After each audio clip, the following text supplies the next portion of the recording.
நாடு முழுவதும் நாளை 259 இடங்களில் நடைபெறுகிறது போர் ஒத்திகை. டெல்லி, சென்னை, மும்பை உள்ளிட்ட இடங்களில் பயிற்சி மேற்கொள்ளப்படும் நிலையில் ஏற்பாடுகள் தீவிரம்.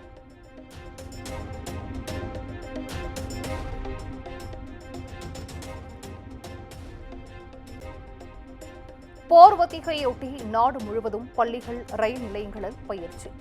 போர்க்காலத்தில் மேற்கொள்ள வேண்டிய நடவடிக்கைகள் குறித்து எடுத்துரைத்தனர்.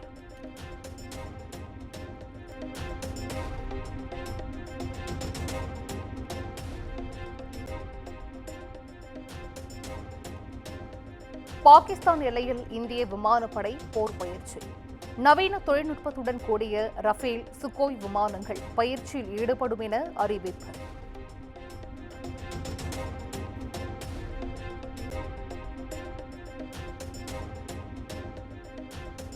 பாதுகாப்பு ஒத்திகையை முன்னிட்டு போர் தளவாடங்களை ஒருங்கிணைக்கும் முப்படை. பீரங்கிகள், இலகுரக ஹெலிகாப்டர்கள் பயிற்சிக்காக நிறுத்தம். ரயில் நிலையம் உட்பட முக்கிய இடங்களில் மோப்பநாய் உதவியுடன் தீவிர சோதனை பயிற்சி.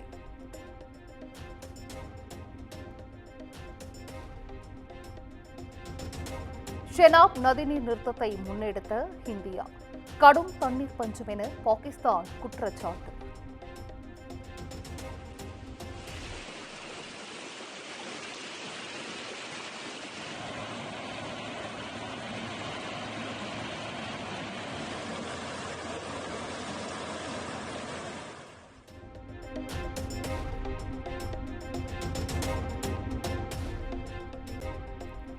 ஜம்மு காஷ்மீரின் எல்லை கட்டுப்பாட்டு கோடு அருகே பாகிஸ்தானிய நாட்டவர் கைது.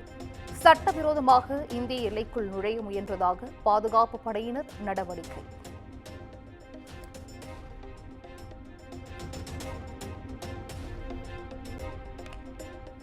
பஹல்காம் தாக்குதல் குறித்த தகவல் 3 நாட்களுக்கு முன்னதாகவே மத்திய அரசுக்கு தெரியும். அதனாலேயே பிரதமரின் பயணம் ரத்து எனவும் மல்லிகார்ஜுன கார்கே பரபரப்பு குற்றச்சாட்டு.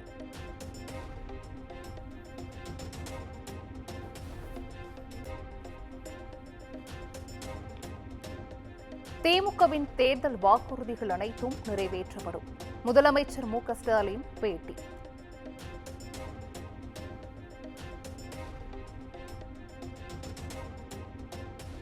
தங்கம் விலை ஒரே நாளில் 2வது முறையாக உயர்வு. காலை சவரனுக்கு 1000 ரூபாய் உயர்ந்த நிலையில் தற்போது 600 ரூபாய் உயர்ந்து 72,800 ரூபாய்க்கு விற்பனை.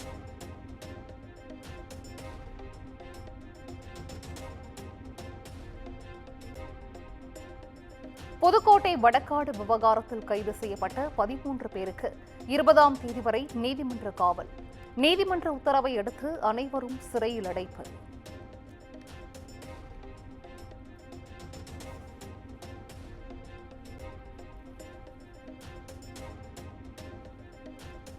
பதற்றமான சூழலுக்கு மத்தியில் தொடங்கிய புதுக்கோட்டை வடக்காடு முத்துமாரியம்மன் கோவில் திருவிழா.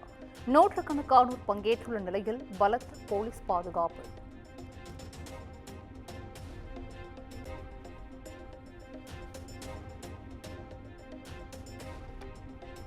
தஞ்சை பட்டுக்கோட்டையில் பாஜக பெண் நிர்வாகி படுகொலை செய்யப்பட்ட சம்பவம்.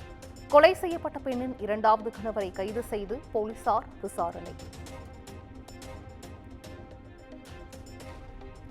தமிழ்நாட்டில் தொடர் கொலைகள், சாதிய தாக்குதல் சம்பவங்கள் அரங்கேறுவதாக இபிஎஸ் கண்டனம்.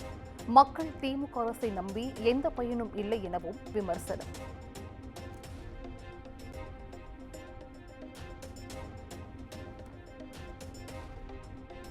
ஈரோடு இரட்டை கொலை வழக்கில் சம்பந்தப்பட்டவர்களை பிடிக்க போலீசார் தீவிரம். சம்பவம் நடந்த இடத்திலிருந்து 6 கிலோமீட்டர் தூரத்திற்கு உட்பட்ட பகுதிகளில் உயரதிகாரிகள் ஆய்வு.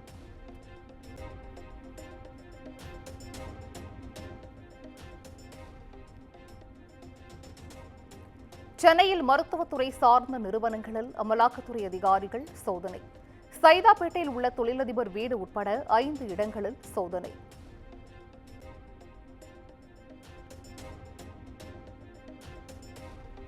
வேலூரில் உணவக உரிமையாளர் வீட்டில் நடைபெற்ற அமலாக்கத்துறை சோதனை நிறைவு. சோதனையில் பணம் பரிமாற்றம் தொடர்பான முக்கிய ஆவணங்கள் சிக்கியதாக தகவல்.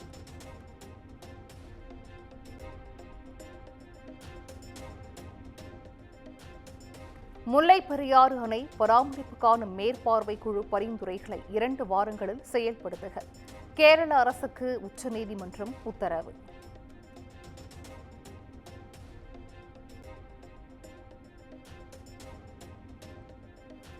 கோவை போலுவாம்பட்டியில் அனுமதி பெறப்பட்டு ஈஷா அறக்கட்டளை சார்பில் எரிவாயு தகன மேடை கட்டப்பட்டுள்ளது.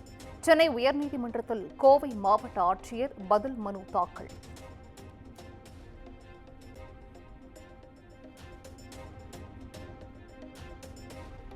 கோவில்கள் அருகே குப்பைகள் கொட்டப்படுவது தொடர்பாக தமிழக அரசு பதிலளிக்க பசுமை தீர்ப்பாயம் உத்தரவு. தமிழக மாசு கட்டுப்பாட்டு வாரியம் மற்றும் சென்னை மாநகராட்சியும் பதிலளிக்க ஆணை.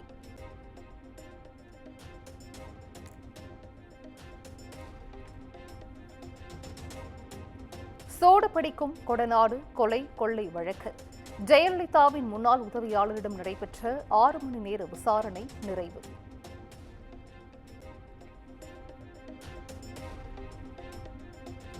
உரிமை கோரப்படாத இறந்தவர்களின் உடல்களை கண்ணியமான முறையில் அடக்கம் செய்திட வேண்டும். சுற்றறிக்கை வெளியிட தமிழ்நாடு அரசுக்கு மாநில மனித உரிமைகள் ஆணையம் பரிந்துரை.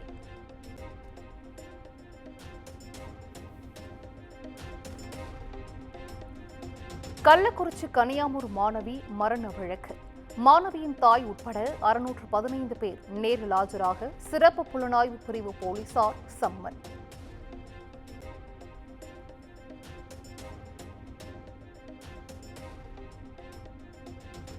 அரசு ஊழியர்களுக்கான பண்டிகை கால முன்பணம் 20,000 உயர்வு தமிழக அரசு அரசாணை வெளியீடு.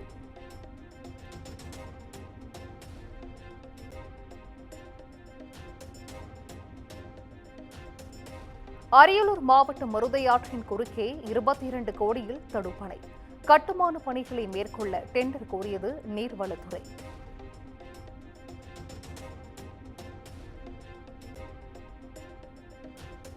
பனிரெண்டாம் வகுப்பு பொதுத் தேர்வு முடிவுகள் முன்கூட்டியே வெளியாகும் என அறிவிப்பு.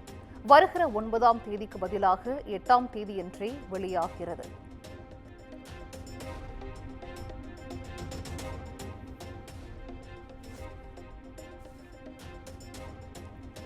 சித்ரா பௌர்ணமியொட்டி திருவண்ணாமலைக்கு வரும் 12, 13ஆம் தேதிகளில் கூடுதல் சிறப்பு பேருந்துகள் இயக்கப்படும். அரசு போக்குவரத்து கழகம் அறிவிப்பு.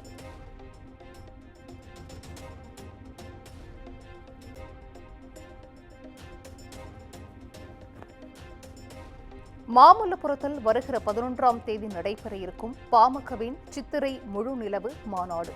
மாநாட்டிற்கு செல்லும் வாகனங்கள் மரக்காணம் கிழக்கு கடற்கரை சாலை வழியாக செல்ல தடை.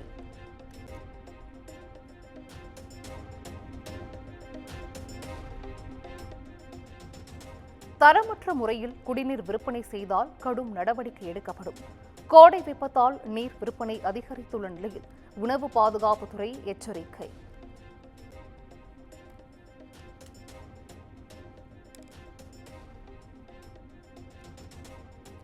ஆம்ஸ்ட்ராங் கொலை வழக்கில் தொடர்புடைய ரவுடி நாகேந்திரனின் 2வது மகனும் கைது. கைதான அஜித் ராஜாவிடம் புளியந்தோப்பு தனிப்படை போலீசார் தீவிர விசாரணை.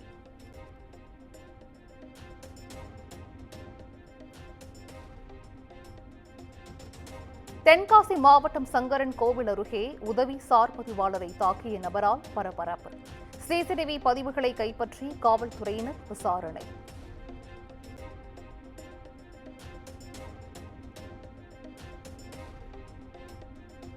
காஞ்சிபுரம் அருகே காருக்கு பெட்ரோல் நிரப்பிவிட்டு பணம் கொடுக்காமல் சென்ற நபர் பயன்பாடற்ற ஏடிஎம் கார்டை கொடுத்துவிட்டு தப்பிச் செல்லும் சிசிடிவி காட்சி வெளியீடு.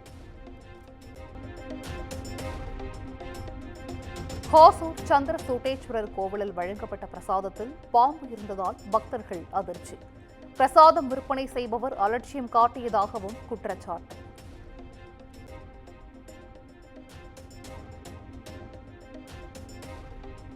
தொட்டபெட்டாவில் ஒற்றை காட்டு யானை நடமாட்டம்.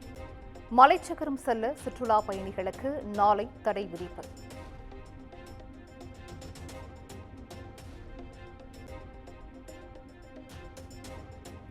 மே 13ஆம் தேதியே தென்மேற்கு பருவமழை தொடங்குவதற்கான சூழல் நிலவுவதாக வானிலை ஆய்வு மையம் தகவல். தமிழ்நாட்டில் ஜூன் மாத தொடக்கத்தில் தென்மேற்கு பருவமழை தொடங்க வாய்ப்பு.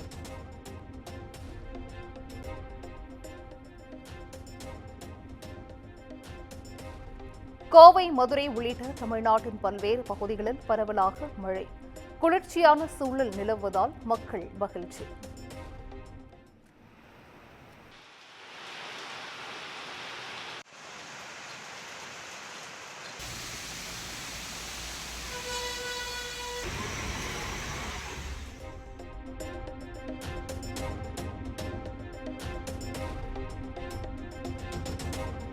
மதுரை மீனாட்சி அம்மன் பட்டாபிஷேகம் கோலாகலம். ராயல் கிரீடம் சாற்றப்பட்டு திருமலை நாய்க்கு வழங்கிய செங்கோல் அம்மனுக்கு வழங்கப்பட்டது.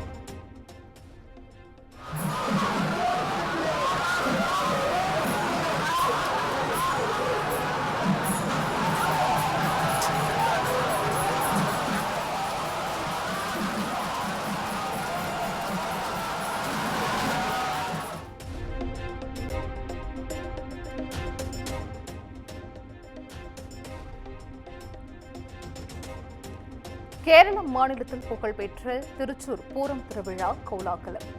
வடக்குநாதர் கோவிலில் 8 உற்சவ மூர்த்திகள் எழுந்தருளி யானைகளில் அணிவகுப்பு.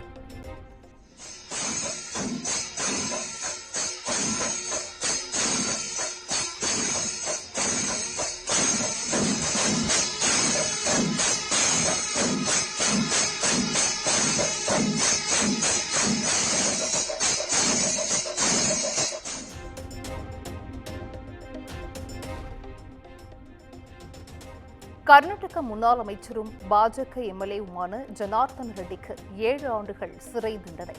சுரங்க முறைகேடு வழக்கில் ஹைதராபாத் சிபிஐ நீதிமன்றம் தீர்ப்பு.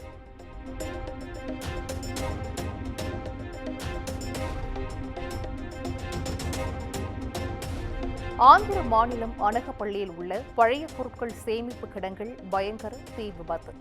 கொழுந்துவிட்டெறிந்த தீயை போராடி கட்டுக்குள் வந்த தீயணைப்பு படையினர்.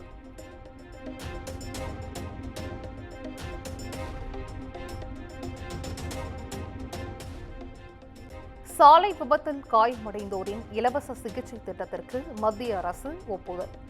விபத்து ஏற்பட்ட 7 நாட்களுக்குள் 1.5 லட்சம் ரூபாய் வரை சிகிச்சை பெற்றுக்கொள்ள அனுமதி. இந்தியா, இங்கிலாந்து இடையே சுதந்திர வர்த்தக ஒப்பந்தம் கையெழுத்து. இருதரப்பு கூட்டாண்மையில் இது ஒரு வரலாற்று மைல்கல் என பிரதமர் மோடி பெருமிதம்.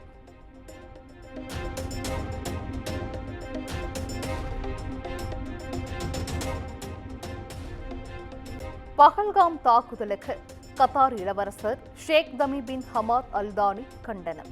பயங்கரவாத தாக்குதலுக்கு எதிரான இந்தியாவின் நடவடிக்கைக்கு முழு ஒத்துழைப்பு வழங்குவதாகவும் பிரதமர் மோடியிடம் உறுதி.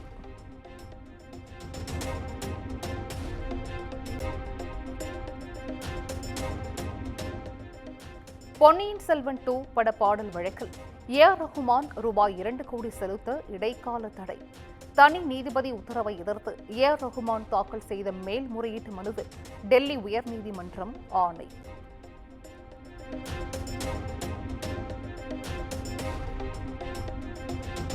உலகம் முழுவதும் 104 கோடி ரூபாய் வசூலை எட்டிய சூர்யாவின் ரெட்ரோ திரைப்படம். தயாரிப்பு நிறுவனம் அதிகாரப்பூர்வ அறிவிப்பு.